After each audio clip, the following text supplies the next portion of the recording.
மூன்ஹாலோ கிராமத்தில் டெய்சி என்ற ஆர்வமுள்ள பெண் தனது தாத்தா பாட்டிகளான மே மற்றும் ஹென்றி ஆகியோருடன் வசித்து வந்தாள். அவர்கள் தாவரங்களைப் பற்றிய ஞானத்திற்கு பெயர் பெற்றனர். ஒரு மாலை அந்தி வேளையில் டெய்சி சுற்றிக் கொண்டிருந்த போது காடுகளுக்குள் இருந்து தொலைதூர ஒளிர்வுகள் வெளிப்படுவதை கவனித்தாள். அவள் அதை ஆராய முடிவு செய்தாள். கோடை விடுமுறையில் முழு நிலவின் வெளிச்சத்தில் டெய்சி காட்டை ஆராய புறப்பட்டாள். அவள் ஒளிரும் ஒளியை பின்தொடர்ந்தாள். விரைவில் செடிகளால் மூடப்பட்ட ஒரு மறைக்கப்பட்ட வாயிலை கண்டுபிடித்தாள். இரவு நேரத்தில் உயிரோடு வருவது போல் இருந்த ஒரு ரகசிய தோட்டத்திற்குள் நுழைந்தாள். டெய்சி தோட்டம் இருட்டில் மட்டுமே பூக்கும் அசாதாரண மலர்களால் நிரம்பியிருந்தது.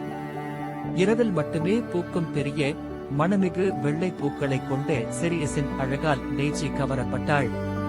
இந்த மலர்கள் இரவு நேரத்தில் மகரந்த சேர்க்கைகளை ஈர்க்க தங்களது வலிமையான வாசனையை பயன்படுத்துவதை அவள் அறிந்தாள். மேலும் நிலவின் ஒளியை பிரதிபலிக்கும் சந்திரகாந்தி மலர்களையும் இரவின் பிற்பகுதியில் திறக்கும் சீமை முற்றுவந்தி மலர்களையும் பார்த்து அவற்றின் தனித்துவத்தை உணர்ந்தாள்.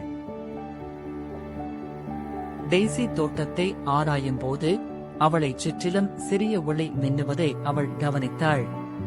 அவள் மின்மினி பூச்சிகள் மற்றும் ஒளிரும் புழுக்கள் இரையை ஏற்கவும் தோழர்களை கண்டறியவும் ஒருவருக்கொருவர் தொடர்பு கொள்ளவும் ஒளியை வெளியிடுகின்றன.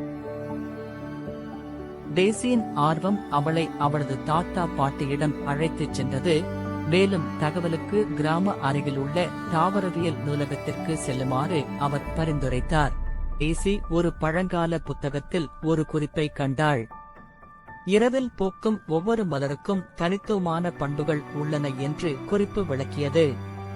இரவு நேர மகரந்த சேர்க்கைகளை ஈர்க்க இந்த தாவரங்கள் தங்களது இயற்கையின் அன்றாட ஓட்டத்தை பின்பற்றி சரியான நேரத்தில் பூத்து வாசனைகளை வெளியிடுகின்றன. சந்திரனின் கட்டங்கள் சில பூக்கள் பூப்பதை எவ்வாறு பாதிக்கின்றன, முழு நிலவின் ஒளியில் அவை எவ்வாறு பிரகாசமாக பூக்கின்றன என்பதையும் இந்த குறிப்பில் விவரிக்கப்படுகிறது. அந்த குறிப்பிலிருந்து உத்வேகம் பெற்று டெய்சி தனது கண்டுபிடிப்புகளை ஒரு நாளிகையில் பதிவு செய்யத் தொடங்கினாள். ஒவ்வொரு பூவின் தனித்துவமான சீரமைப்பு இரவில் எப்படி தழைத்து வருவதையும், சில தாவரங்கள் கேன் ஒளிச்சேர்க்கையை பயன்படுத்தி தங்கள் ஸ்டோமடா இரவில் திறந்து நீரை சேமிக்கவும் காரிகர சூசகம் கார்பன் டை ஆக்சைடு உட்கொள்ளவும் பயன்படுகிறதையும் அவள் குறிப்பிட்டாள்.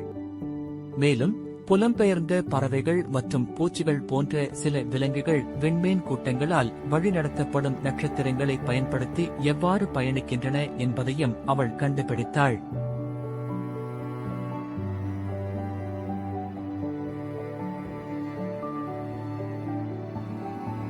பள்ளி மீண்டும் தொடங்கும் போது டெய்சி தனது கண்டுபிடிப்பை தனது ஆசிரியை சோஃபியிடம் பகிர்ந்து கொண்டாள். சோஃபி அந்த குறிப்பால் கவரப்பட்டார். இரகசிய தோட்டத்திற்கு ஒரு சிறப்பு இரவு நேர பள்ளி பயணத்தை ஏற்பாடு செய்ய முடிவு செய்தார். எனவே மாணவர்கள் டெய்சியின் கண்டுபிடிப்புகளை நேரில் காண முடியும். ஒரு தெளிவான மாலை வேளையில் காடுகளின் ஓரத்தில் வகுப்பினர் கூடினர்.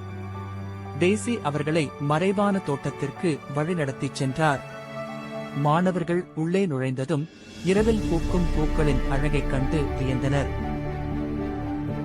இரவு நேர உலகம் மற்றும் சுற்றுச்சூழலில் அதன் முக்கிய பங்கு பற்றிய டெய்சியின் சுவாரஸ்யமான தகவல்களை கேட்ட மாணவர்கள் ஒவ்வொரு மலரின் தனித்துவமான பண்புகளைக் கண்டு வியந்தனர்.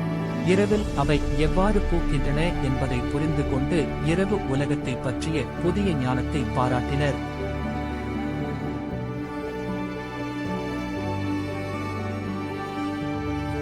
டெய்சி தோட்டத்தை தொடர்ந்து பார்த்துக் கொண்டிருந்த போது இயற்கையுடன் ஆழமான தொடர்பையும் நிறைவான உணர்வையும் உணர்ந்தாள். எதிர்கால சந்ததியினருக்காக இரவின் அழகிய இயற்கை உலகத்தை பாதுகாப்பதிலே அவள் ஒரு விசேஷத்தின் ஒரு பகுதியாக இருப்பதை உணர்ந்தாள். எனவே டெய்சியின் பராமரிப்பில் தோட்டம் செழித்து மூன்ஹாலோவில் ஒரு மிகச்சிறந்த சரணாலயமாக மாறியது.